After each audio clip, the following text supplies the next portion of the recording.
সাবেক প্রধানমন্ত্রী শেখ হাসিনাকে বিচারের মুখোমুখি করতে দেশে ফিরিয়ে আনার উদ্যোগ নিচ্ছে বাংলাদেশ। বাংলাদেশের আন্তর্জাতিক অপরাধ আদালতের প্রধান কৌঁসুলি মোহাম্মদ তাজুল ইসলাম কাতার ভিত্তিক সংবাদ মাধ্যম আল জাজিরাকে এ তথ্য জানিয়েছেন।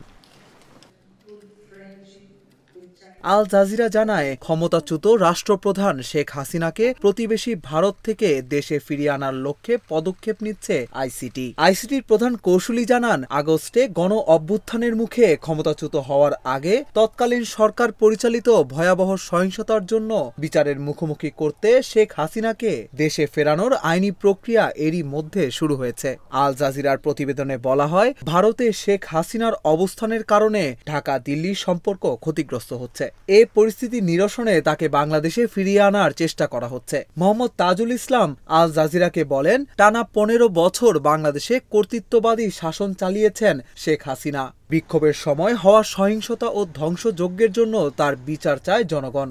যেহেতু মূল অপরাধী পালিয়েছে, আমরা তাকে ফিরিয়ে আনতে আইনি প্রক্রিয়া শুরু করছি। তাজুল জানান, ভারতের সঙ্গে বাংলাদেশের অপরাধী প্রত্যর্পণ সম্পর্কিত একটি চুক্তি 2013 সালে সই হয়েছে। সে সময় শেখ হাসিনার সরকারই ক্ষমতায় ছিল। তিনি বলেন, বাংলাদেশে হওয়া ধ্বংসযজ্ঞের মূল অভিযুক্ত যেহেতু তিনি, সেহেতু আমরা তাকে বিচারের মুখোমুখি করতে আইনি পথে বাংলাদেশে ফিরিয়ে আনার চেষ্টা করব। গত 5 আগস্ট গণ অভ্যুত্থানের মধ্য দিয়ে পট পরিবর্তনের পর শেখ হাসিনাকে আর জনসম্মুখে দেখা যায়নি। ঢাকা তার কূটনৈতিক পাসপোর্ট বাতিল করেছে। এ অবস্থায় হাসিনাকে দেশে ফিরিয়ে আনার বিষয়ে জনপরিসরে আলোচনা চলছে। তবে ভারতের সাথে থাকা বাংলাদেশের অপরাধী প্রত্যর্পণ চুক্তি অনুযায়ী যে কোনো পক্ষ চাইলে অপরাধী প্রত্যর্পণের বিষয়টি এড়িয়ে যেতে পারে, যদি তার কাছে মনে হয় আনীত অভিযোগ রাজনৈতিক উদ্দেশ্য প্রণোদিত। যদিও বাংলাদেশের অন্তর্বর্তী সরকারের প্রশাসন এটা স্পষ্ট করেছে যে পলাতক নেতাকে বিচারের আওতায় আনতে দেশে ফিরিয়ে আনার জন্য চাপ প্রয়োগ করা হবে।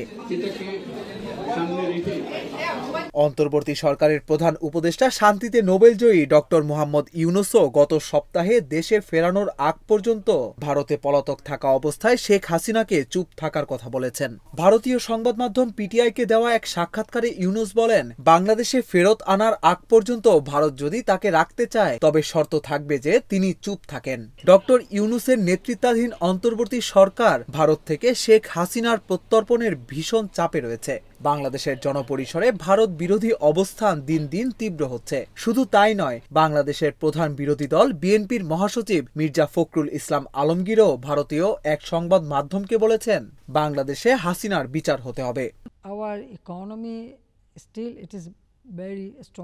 এমন নানামুখী চাপের মুখে এবং বিদ্যমান বাস্তবতায় ভারত বেশ সংকটপূর্ণ পরিস্থিতিতে পড়েছে, কারণ ঢাকা দিল্লির সম্পর্ক দিন দিন তিক্ত হচ্ছে।